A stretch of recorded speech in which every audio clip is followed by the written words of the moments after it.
All right, thank you everyone for joining us today.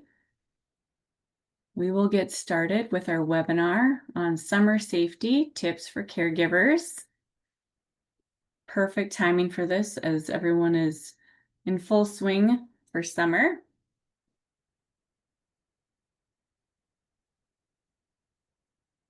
My name is Mary Lizakowski, and I'm a Coalition Health Director with Foundation for a Healthy North Dakota, which is a nonprofit organization established in 2022 with a mission to promote health and wellness across North Dakota by working at the community level.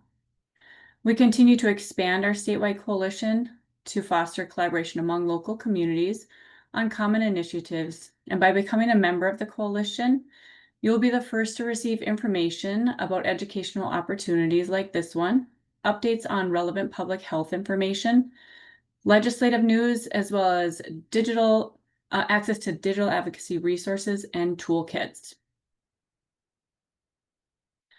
Just a few housekeeping things to cover. Webinar attendees will be automatically muted for the presentation. After the presentation, a link to the recording will be sent out along with an evaluation survey. If you have questions, please feel free to put them in the chat box and we will address them after the presentation. It is my pleasure to introduce our presenter today. Steven Steinbrueck is a community life educator with Sanford Children's Community Programs. He has a bachelor's degree in psychology. As a father of 2 boys, he is passionate about educating caregivers on all forms of child safety, including car, home, online, and outdoor safety. Before entering the world of injury prevention, he worked in social media marketing, but found it wasn't fulfilling enough and wanted a career that helped support his local community. So welcome, Steven. I will turn it over to you to begin your presentation. Hi, thank you so much. Let me just make sure I get all my video stuff started.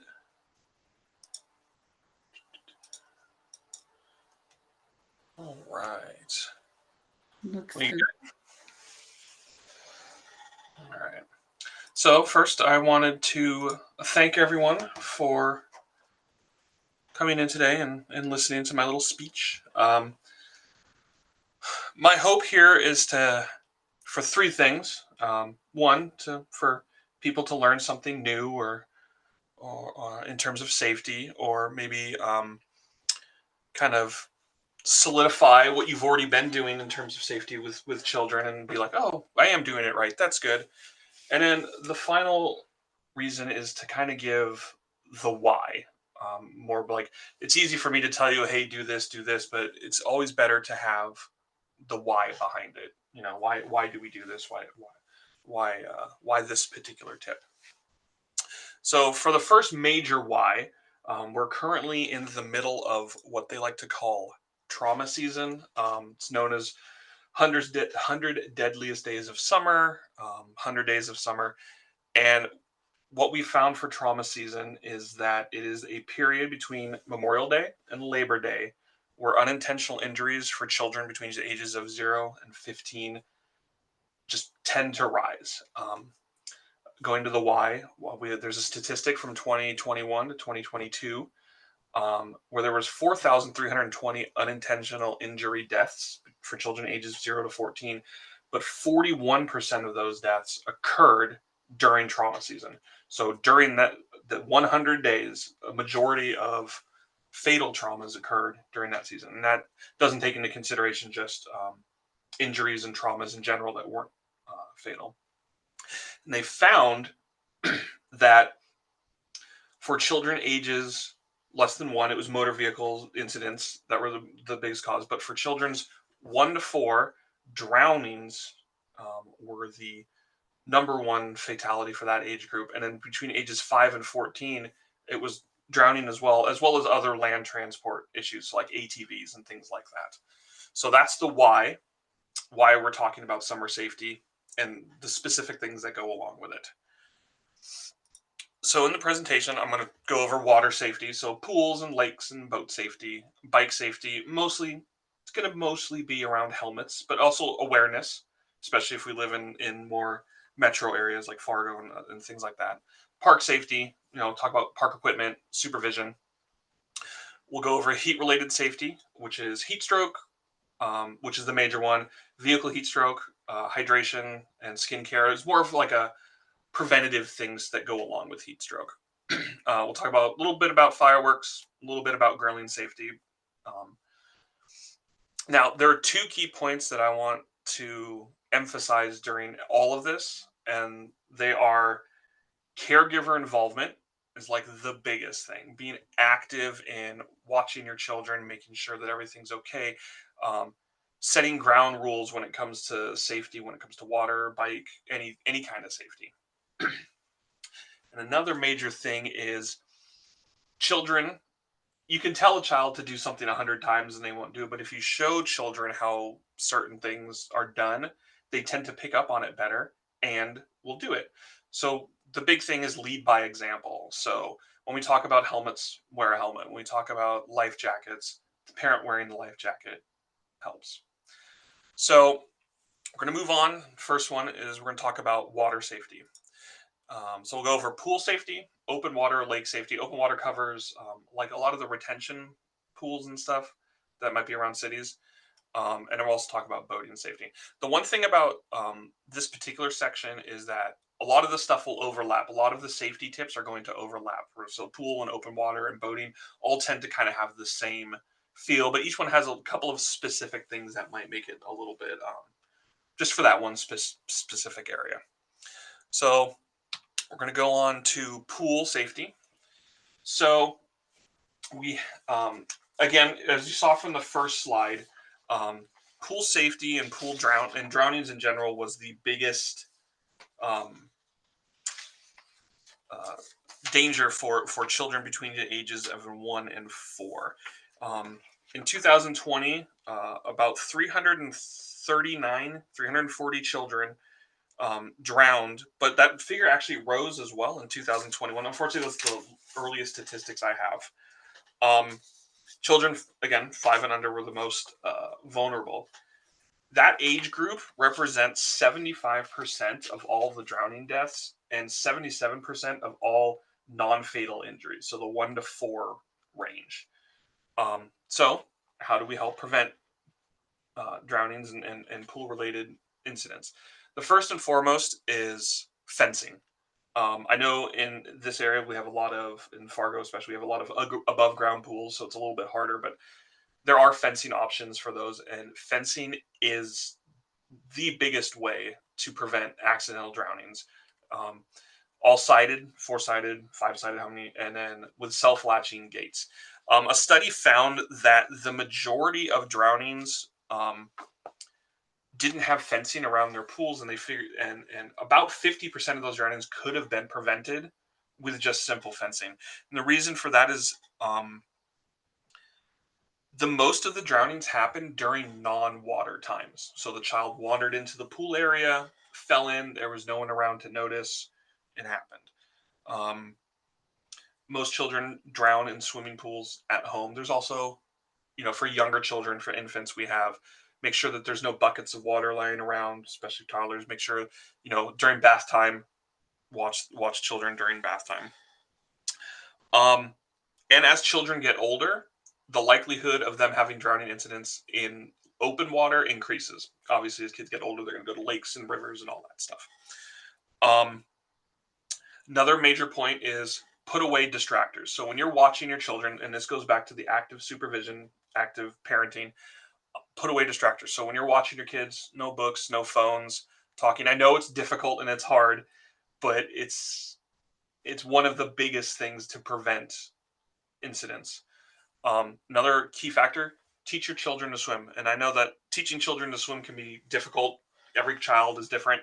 Every child has different learning curves, learning ages. If you choose not to go to let's say a swimming instructor, they recommend, if you're teaching your child to swim, that there's 5 major points that you need to hit. You need to hit. They need to be able to step or jump into the water, go above their head, and return to the surface. Okay. They need to be able to turn around and orientate themselves to safety. Obviously, if they're in a pool, orientate themselves to the ladder, side of the pool, steps, and be able to get back there.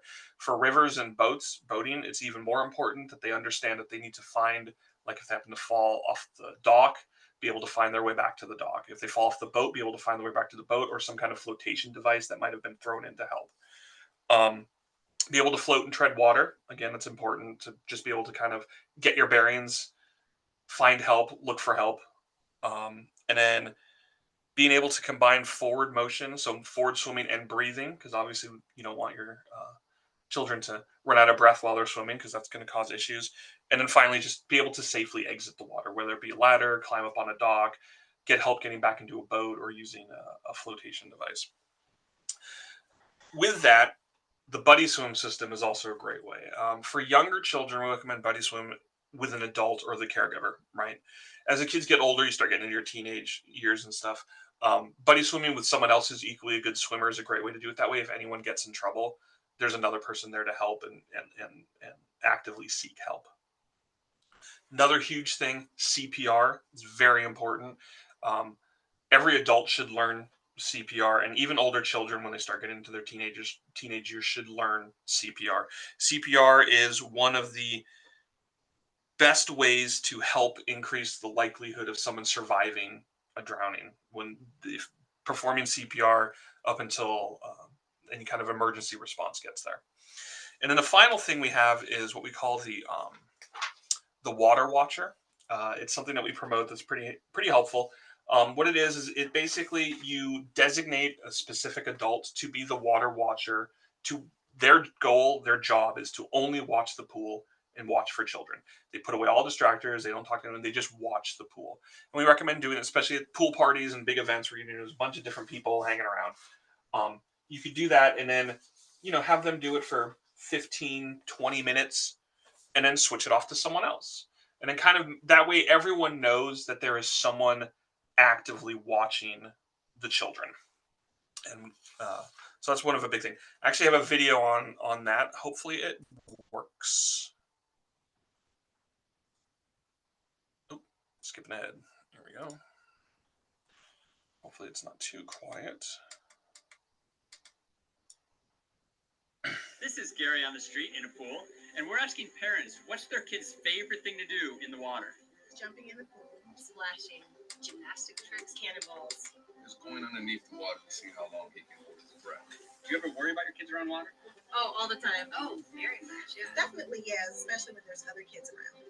What does active supervision mean to you? I mean, at least for me and my kids, it means I need to be there and know where they are at all times. You gotta keep an eye on it. You have to be engaged as a parent. Like really be paying attention. Never take your eyes off them. You're the mommy lifeguard. You're the parent lifeguard. Know where they are at all times. And you think that's easy or hard to do for most parents? Oh, extremely difficult. It's hard to do. What are some of the distractions that parents have? Reading, sleeping, food and drinks, music, talking to their friends, Other kids playing, you hear noise. playing with their phones. And what do you think it would look like if your child or any child is in trouble in water?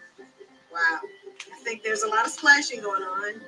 Maybe they'd be yelling or crying, obviously screaming.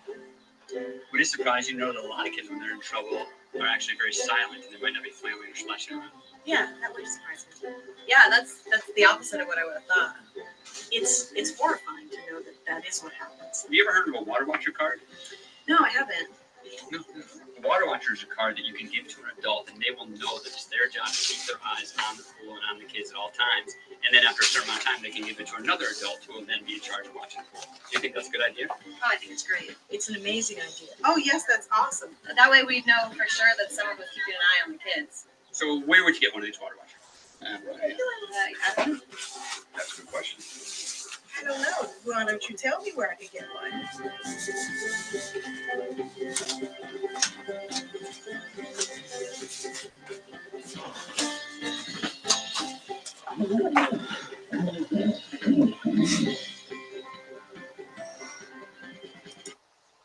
That's Gary on the street. He's awesome. They have a lot of great videos talking about kids safety. We'll hopefully maybe see him again in the next video if we have more time or have the time.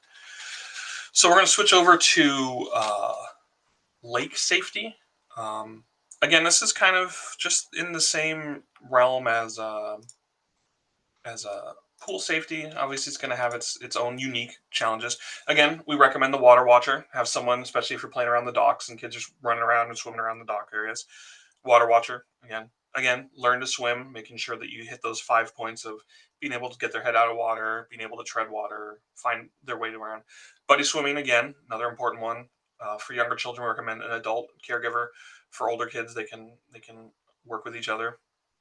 For lakes, we have designated swim areas. Really important to be able to use those if they're designated, just because it's meant for swimming. It's out of the way of the boats, out of the way of pontoons and all that stuff. And the areas tend to be less hazardous in terms of current, in terms of things underneath the water that you can't see.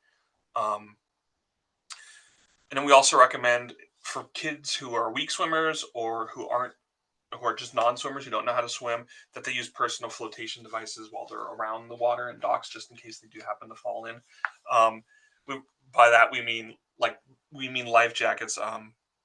Swimming aids like water wings and noodles and those kind of things are fun, but they're not safety devices. They're not going to help your child if there's an issue with possible drownings or anything like that. So we recommend life jackets. And then you need to talk to your kids about the difference between a pool and a lake. Obviously, temperature changes are a huge thing. Everyone knows if you go further out into a river, further out into a lake, it gets colder and colder and colder. Kids need to understand that, especially if they're going to be on a boat, and in the unfortunate chance that they might fall out of the boat into the water, they're going to need to understand that it's going to be very, very cold, and they might freeze up because it's so cold. Not want to move, but again, that's where life jackets and teaching them about the temperature change is going to help. There's current changes, especially in rivers. As you go closer and closer to the center of the river, it might start pulling. Um, there's undertows as well, might pull your child under. So again, actively supervising and make sure that they don't go too far out, actively engaging them and saying, hey, you need to stay within this area because it gets dangerous the further in you go to the lake, the further in you go into a river. And then talk to them about the uneven and dangerous surfaces that they won't be able to see below the water.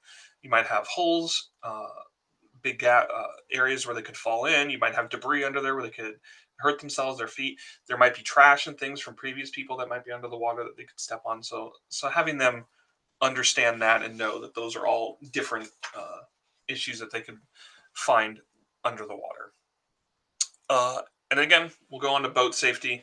Same thing again. Emphasizing learning to swim, emphasizing active supervision to make sure that the kids are doing okay on the boat, making sure that they're not messing with the weight of the boat and causing it to lean one way or lean to the other. Make sure that they're sitting down while the boat's in motion so they don't fall out. Again, learning to swim. And this is where we talk the most about life jackets. It's important when kids are on boats, when they're on pontoons, jet skis, whatever they're on, that life jackets, appropriate fitted life jackets that are Coast Guard approved, are being worn at all time. Studies have shown what year was this? This was unfortunately, it was for 2019, so it's a little bit old, but stats are the same. 77% of all fatal boating accident victims drowned. And of the ones that drowned, 84% of them were not wearing life jackets. It's really hard to tell how many would have survived if wearing life jackets, but then, I mean, if 84% were not, that's pretty bad. So again, we talk about making sure that your kids have the appropriate life jackets that are approved by the Coast Guard. There's multiple fitting types. You got infant size, child size, youth size, adult size, and they all have specific weight ranges for each child. So when you do go get a life jacket, make sure that it's the appropriate weight size for them. And when we talk about correct fit, we want it so the life jacket doesn't touch their ears, doesn't touch their chin, and it's obviously not too tight. And if it starts getting too close, there's a chance that this life jacket could fall off. So proper fit for life jackets is very, very important. So we're going to move from water to land now, and we're going to talk about bike safety. Bike safety there's two big key points we're going to talk about: helmets and awareness while riding your bike. So in terms of helmet use, always wear a helmet. And this isn't just for bikes. This is for skateboarding. This is for rollerblading, all that stuff. If you're going to be on wheels, it's best to use a helmet. It has been found that it is the single most effective way to prevent head injuries while on a bike. In fact, it has been shown to reduce serious head injuries by almost 60%. It has been shown to reduce traumatic brain injuries by 53% and reduces the number of cyclists killed or seriously injured by about 34%. Huge increases for just something as simple as wearing a helmet. And I know for a lot of caregivers, your kids are too cool for helmets, or so they say, but it's important to emphasize how much it can save your child's life. And again, they did studies and they found that only about 42% of children wore helmets when riding their bikes. And this is between the age ranges of 5 and 15. But they did find in that same survey that of the children that did wear their helmets, their parents also wore helmets while riding bikes. So it was about 90% of the kids whose caregivers or parents wore helmets also wore helmets, which is a big thing. Again, going back to the whole lead by example. When we talk about helmets, we talk about correct fit. So correct fit, we have a nice little picture down there, all the wrong ways, the right ways. So the correct fit is it sits right on their head. It's not too big, not too small. All right. When they have the helmet on their head, if they can look up and see the brim of the helmet, that means it's good. If for the ears, the straps go down the side, makes a little V around their ear, then that's a good fit. And when they have the strap around their chin, if they open their mouth and it's a little bit of a tightness, a little bit of a pull, then that means it's a good fit. And again, a helmet is great, but if the helmet isn't fit properly and there is a crash, if it slides off their head or it's not protecting the front of their head, especially the forehead, because a lot of kids like to pull the helmet back, it needs to be protecting their forehead as well. And another big factor for bike safety is we have cars. Cars is the hugest thing. In fact, 70% of all fatal bicycle accidents are involved with some kind of motor vehicle. So in that instance, we need to truly look into car safety. And, we talk about a lot of things. Again, if you're out riding with your children, active supervision. If you're just going over ground rules, talking to them about it, you need to emphasize that just because you see the car and you see the person in the car doesn't mean that person sees you. There are plenty of reasons that they might not see you. They might be distracted while driving. They could be speeding, texting. Abrupt lane changes is a big one. Reckless driving, just drowsy, maybe even sleepy. So again, just because you see the car doesn't mean the car sees you. And I think that's the biggest takeaway from this part. Teach your children that they need to basically act like a car. Follow all the traffic signs. Follow all the traffic signals. If there's a stop sign, they need to stop. If there's a stoplight, they need to stop. Teach them that the best place to cross the road is at crosswalks, with stoplights. Tell them to keep an eye out for pedestrians. Obviously, you don't want to run into other people. So again, that's a big one. If they might be paying too much attention to the cars, they may miss someone walking down the sidewalk or passing in front of them at a crosswalk. And another big thing is bike maintenance, making sure that their bike is up to date. Make sure that the frame is okay. Make sure that their tires are fine, that they're not too flat. Check brakes. Obviously, we need to stop. Make sure the chain's good so the chain doesn't break. And then bike size is a big thing too. If the bike is too large or if the bike is too small for your child, it just makes it harder to control. They could fall. They might not be able to stop in time. So making sure that the bike is proper fit is a huge thing as well. So now we're going to move on to just park safety because, summer, we're all going to bring our children to the park and have a blast. Key main points, again, active supervision. I can't stress that enough throughout this entire thing. Interaction with your kids, setting ground rules, all that stuff is very important. We'll talk about proper equipment use just because the majority of accidents that happen on playgrounds are because of improper use of equipment. And then we'll do stranger danger and a couple of other concerns that might arise while on a playground. So active supervision, always, especially if you're at a busy playground, other kids there, all this other stuff is going to be very active, very busy. Always watch your children. It allows you to see potential dangers, like if someone else is misusing the equipment, or if your child might be. Um, Allows you to see improper behavior, so you can kind of tone that down. They found that interaction with your children, kind of showing them the steps of maybe going up one of the ladders or going up one of the chain things, or whatnot, really helps the child understand how to use the equipment properly, and helps prevent misuse and accidents. And it also promotes understanding and awareness for your child. So if they have questions, they know that you're there. You can go to them and they can ask questions and be like, "Hey, I need help with this," or vice versa. Or if someone else is behaving inappropriately, they can come and tell you, and that's good. And another big thing we see at parks all the time are animals. You know, teach your children, if it's an unattended animal, if there's a dog running around the park, don't go near it. You don't know the dog.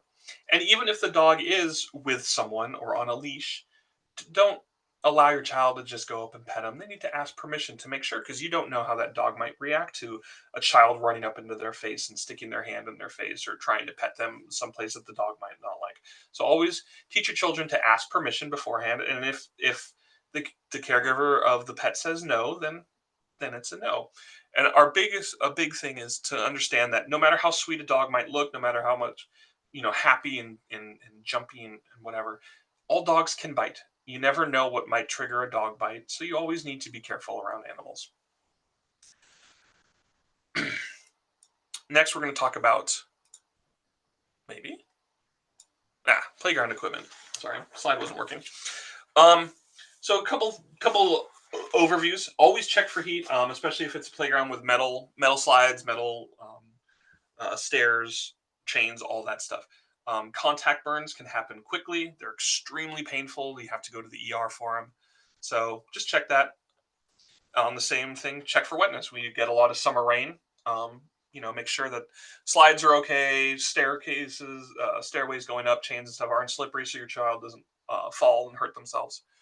Talk about loose clothing, drawstrings on clothing. It might get stuck in between gaps on the playset. It might get stuck on screws that might be a little loosened.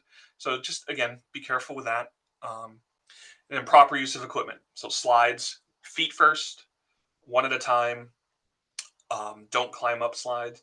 I mean, obviously, a good majority of slide-related accidents occur because there's multiple children and they bump into each other. One falls off the slide while they're trying to climb up it. One kid goes down while one kid's going up. So yeah. Swings, never stand on them. Again, I know probably a lot of us probably stood on swings when we were younger, but again, don't want to stand on them. Could slip and fall, hurt yourself, fall forward. It's a big deal. And then also to have, while they're on the swing, to have watch around them to make sure that they don't bump into other kids. There's a bunch of kids running around playing, especially smaller children might not realize that you're on a swing, and you could run into them. So that watching surroundings is important. I don't know if any of you have noticed, but zip lines have started to become like a pretty big thing in a lot of the newer parks, which are cool.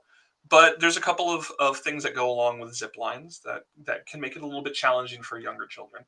The biggest thing is that zip lines require the child's strength to be able to maintain the hold of that. So if your child can't hold for the whole distance of the zip line, they might fall off and hurt themselves. There's that jolt at the end of the zip line where it kind of comes to a sudden stop. If they're not able to hold on when that jolt happens, again, they can fall and hit themselves. It's also easy to collide into other children while you're on the zip line if they're running around and not paying attention. A good rule that we found was, if your child can't do the monkey bars, the hanging monkey bars on their own, chances are they might not have the strength to be able to hold onto a zip line properly. So use that as a kind of a guideline to whether or not your child can use a zip line. Obviously, if they want to use it and you're there to help and support and kind of bring them along, that's great. And then finally, trampolines. Obviously, there's not a lot of trampolines in public parks, but again, at home, friends' houses, all that stuff. Couple things to be careful of. The double bounce. We all love to do the double bounce, but that can be a big issue. Can cause kids to go too high. Could cause them to fall off the sides. No pushing or holding, obviously.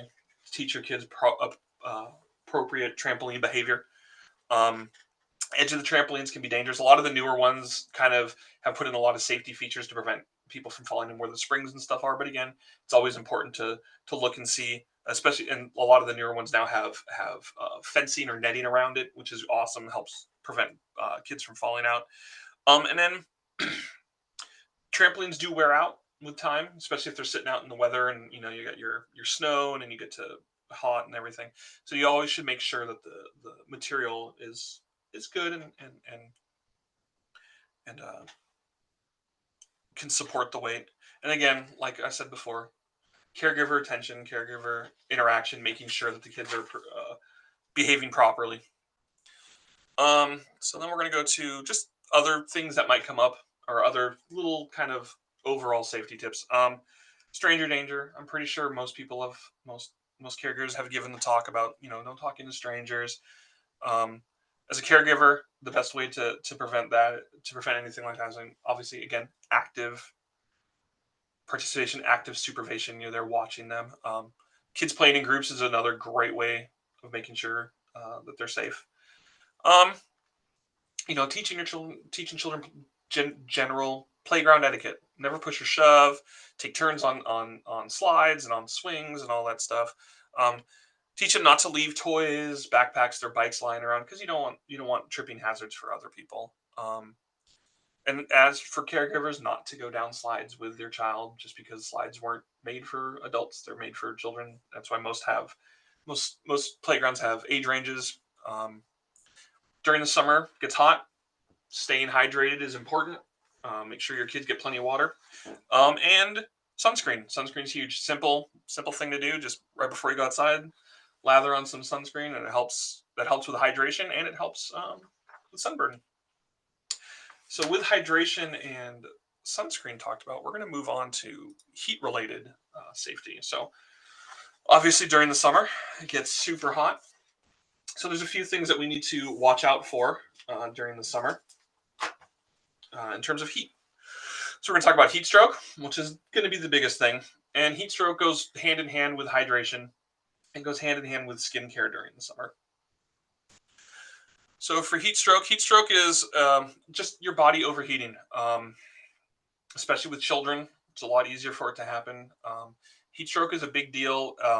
It's kind of the end spectrum of heat-related sicknesses when you have heat exhaustion, dehydration, but it's kind of the end of all that. And obviously, we want to avoid it.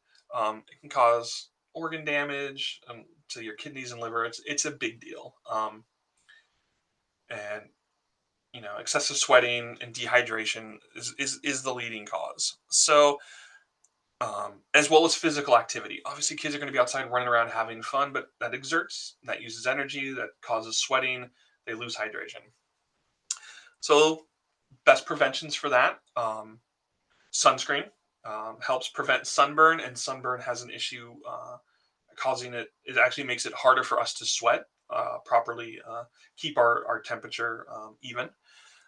Hydration, another big thing. Make sure your kids drink a lot of water, and make sure they take breaks. Make sure if they're running around, have them take breaks, come into the shade, relax for a little bit.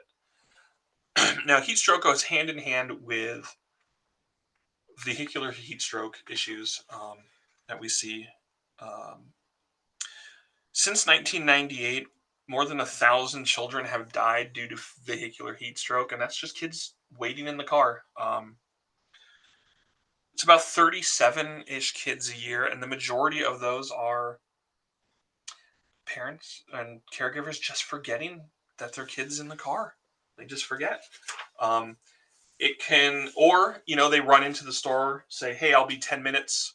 They run in and next thing they know.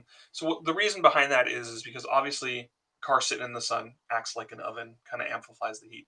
They have found that cars sitting in parking lots and stuff can get 50 to 60 degrees, even hotter than the outside temperature. So it might be a nice 80 degrees, but all of a sudden in the car, it's 130, it's 140. And the massive amount of heat increase occurs within the first 10 minutes of that car being outside. So imagine your child's in the car, and it's 80, but then all of a sudden in 10 minutes, while you're in the store grabbing something, it gets to 120 to 130. So we offer a few tips on that, especially for newer caregivers. There's a few things you can do to make sure that number one, obviously you should never leave your child in the car. Even if you're going into the grocery store for 5 or 10 minutes, take them with you. Checking the back seat every single time. Great ways to remember to do that is to put something that you need on everyday basis in the back seat to go get it. So your phone, purse, briefcase, anything like that. Another great tip, and this one I found while doing my research, and I thought it was a great one, was if you're someone who brings, your kids around the lot, to leave some kind of like memento in the back seat when your child's not there. So like a stuffed animal, anything like that. And then when you have the child in the vehicle with you, take that memento and put it in the front seat. And then you'll see that memento when you're getting out of the car and go, okay, yeah, my kid's there. And then be sure to put it back when the child's out. Again, it was something about 52% of the deaths were after they did the study were found to be forgotten. And forgotten children, I know it sounds kind of weird, like how could you forget your child? But a lot of it is my routine is I don't normally drop my child off at daycare, but today I did, and because it was routine that I don't normally do it, I forgot, or I picked them up, and vice versa, or another caregiver has the child, and they're just it's outside of their regular routine, and we mess up and forget. Another great way to prevent that is always lock your doors for your car when you're not using it. Make sure, after you make sure that there's no child in the car, lock your doors so they don't accidentally go into the car and, get stuck and lock the doors themselves. I have another really cool video that kind of shows what I talked about in terms of like temperature change and how some people just don't really realize it. They just don't realize how hot Sure, I guess this one might not work. Let me try over here. Yeah.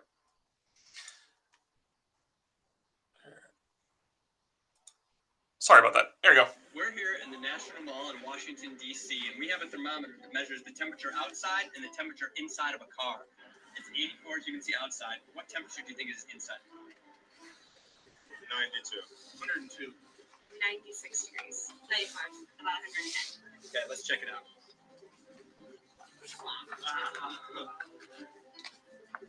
Ooh, that's pretty interesting. Wow. 143. It's like an oven in there. That is dangerous.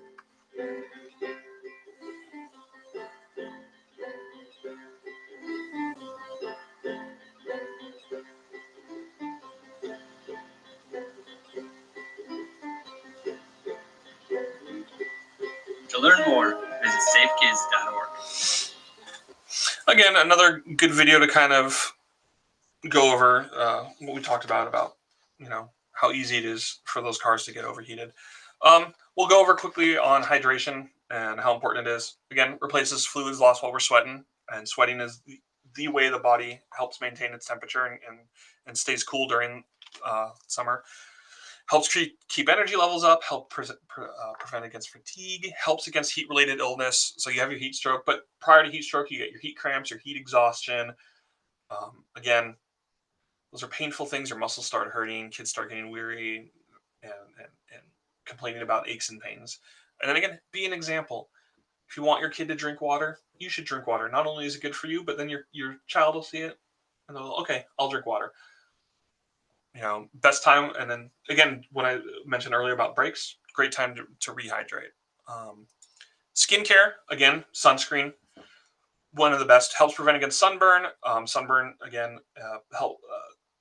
is a negative on sweating. SPF of at least 40 in broad spectrum, so you get the UVA and UVB rays blocked. Wear light clothing, light colors, light blues, pastels. They reflect light. After your outdoor activities, make sure you wash off all that sweat, the sunscreen, dirt, all that stuff to make sure your skin stays healthy. And then again, hydration, huge thing for skincare as well. Just helps kids stay healthy. And yeah. So we're going to do two quick ones about fireworks safety and then one more for grilling. Fireworks safety, again, the main two big things. It's best to just leave it to the professionals. Go go to a park, go to a stadium or something where they have a fireworks show, and just watch it that way. Um, if you are going to have fireworks use around your children, again, go back into active supervision, making sure that your child understands fireworks, understands how they work, go over guidelines and rules for them. Um, we also sparklers are a great thing. Kids love sparklers. We recommend, honestly, instead of using sparklers, just you give them glow sticks. They're just as cool. They're glowy. They're fun. Kids love it. Um, but if you are going to have your child use sparklers, we recommend making sure they keep it at an arm's length at all times.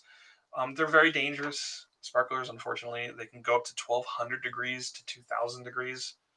That's easy enough to burn clothing. Um, Hospitals, um, every year, especially with the 4th of July, every year get massive amounts of fireworks related injuries, usually to the extremities, hands and fingers, legs, and a lot to the face and head as well. So again, kids shorter arms, so sparklers might not be the best thing. I did have a video lined up for sparkler use. This is a really good video that kind of shows what could happen or not. There we go. I'm going to skip the first part of it. The We'll 4th just of go to July the is here, and stats. adults should be kept away from kids. They're fun and fascinating to look at. A 4th of July favorite for many children. As this demonstration shows, sparklers burn fast and hot. Sparklers look great, but they're actually extremely dangerous because they do burn to 2,000 degrees, which is as hot as a blowtorch. New data from the Consumer Product Safety Commission finds sparklers were associated with an estimated 600 emergency department treated injuries last year. It is the number one cause of injury for children under 5 when it comes to fireworks. And some of the burns that we've seen have been horrific. And so it's really important to keep them out of the hands of children. Any fireworks, but particularly sparklers. A Mott poll conducted last year shows 63% of parents of children ages 6 to 10 and 38% of parents of children 3 to 5 have celebrations that include sparklers. If you're going to let children use them, experts caution it's critical to teach kids to hold the sparkler an arm's length away. Also, consider a child's age and maturity, including their ability to follow rules. There are ways to keep the spark alive safely so everyone can enjoy the 4th without getting hurt. Bradley Blackburn, CBS News, New York. Again, another great video kind of going over what we talked about, teaching your children about fireworks safety and sparkler safety. And so last thing we're going to cover is a quick little thing about grilling and smokers. Everyone loves to grill during the summer. Emphasize for grills, it's the same thing as you would do giving them prevention on ovens and stovetops. It's very hot. Keep your hands away from it. Don't touch. All that. Grills are a little bit different because, kids running around and stuff, there might be a chance they could run into the grill, run into the person running it, trip over something. So we recommend keeping a kid-free zone around the grill. So once you move your grill out of the way of overhangs and branches and away from where kids would be playing, kind of just tell children, hey, this little area around, you're not allowed to go near the grill at all. Obviously keep matches and lighters and lighter fluid and all that stuff out of the reach of kids. And kind of like a water watcher, make sure there's always someone watching the grill. I mean, you want someone to watch the grill for the food, but also just to make sure that kids aren't getting near it, kids aren't playing around it, kids aren't doing things that might knock the grill over. All right. And that is about it when it comes to safety stuff. If you want more, safekids.org is a great website. They have tons of tips, infographics to kind of help you understand the reasoning behind things, resources for local areas. If you're in the Fargo area, our safety center at 13th Avenue at the Southwest Peds Clinic, we have bike helmets, we have life jackets, and we'll help do fittings and stuff for those as well. smart detectors and all other types of home safety stuff, from cabinet locks all the way up to medicine lock boxes. All right. Well, again, thank you so much for being here and listening to me talk. And I hope that you either learned some new safety stuff, learned why we say the things that we say and why we want prevention. And again, hope maybe even kind of reiterated stuff that you already do. And you're like, okay, good. I have been doing that and it's awesome. So thanks again. Wonderful. Thank you, Steven. I'm just going to quick get my screen shared here. So I was thinking about the water watcher, and we go to a lake in the summer, and I do that exact thing. We have like the parents, and we take turns if someone has to run to like their camper. And so I really like that you talked about that, because that is exactly what I do at the lake. Yeah, I didn't mention, but there was one study where they had people standing around a pool and they were doing a study, and they were asking people who's watching the kids, and they're like, oh, so and so is, and so is.